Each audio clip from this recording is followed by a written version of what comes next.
Howdy folks, today I wanted to do a quick review of a Yamaha FG800. This is one of their less expensive dreadnought guitars, and you can see it's a pretty looking guitar. It has a vintage toned top, that is, the top is solid spruce, but they've used a stain on it to make it look like an older piece of spruce. It has NATO back and sides. The back is very pretty. It's got a very pretty, almost a flame look to the NATO there. It's all gloss, as you can see, although the back of the neck is not gloss. They were very nice, and they did a satin finish there. It has die-cast tuners, which seem to work pretty well.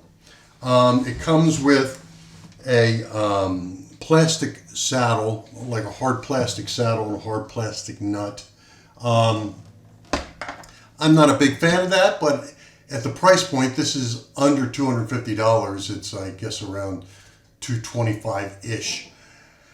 And it comes with, looks like 80-20 strings to me. I could be wrong, but they look like 80-20s. They don't have the redness of phosphor bronze. And kind of a rough feel to them. The guitar out of the box. This is a student bought this, and they always bring me their guitars when they first get them, so I can make sure there's no problems like a bad neck set or any cracks or weird things going on with it. And this one right out of the box had no problems. Everything looked like it should. Some of the things that I'll do after I take a look and make sure everything's okay is I like to do a setup. The action was actually pretty good on this. It was about 2.1 millimeters under the low E at the 12th fret, and at the 12th fret on the high E it was about 1.5, which is okay. That's great. Right out of the box, that's great. The nut could have been cut better. It was a little high on the first 4 strings here. And the frets themselves, although they seem to be at about the same height, were kind of rough. They had some file marks in them.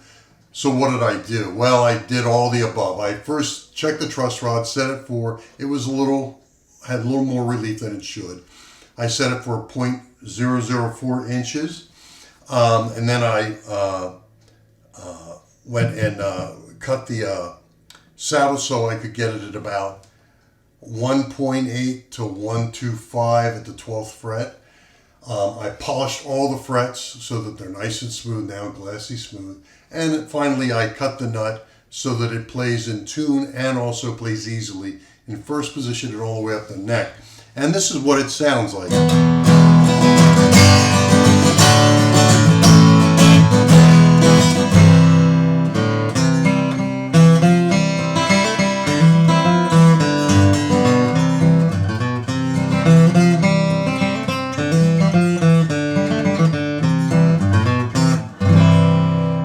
Sounds good.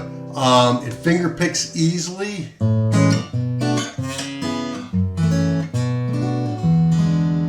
Now I come from Alabama with a banjo on my knee, and I'm bound for Louisiana, my own true love for to see.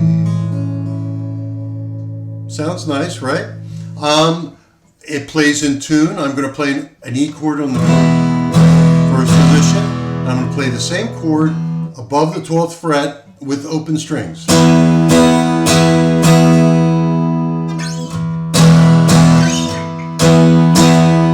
Plays in tune.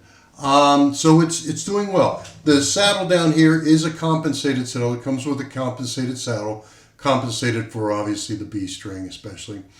And it does a nice job. For under $250, for in the $225 range. Now, it doesn't come with a case, but still, for that range, it's a pretty nice guitar.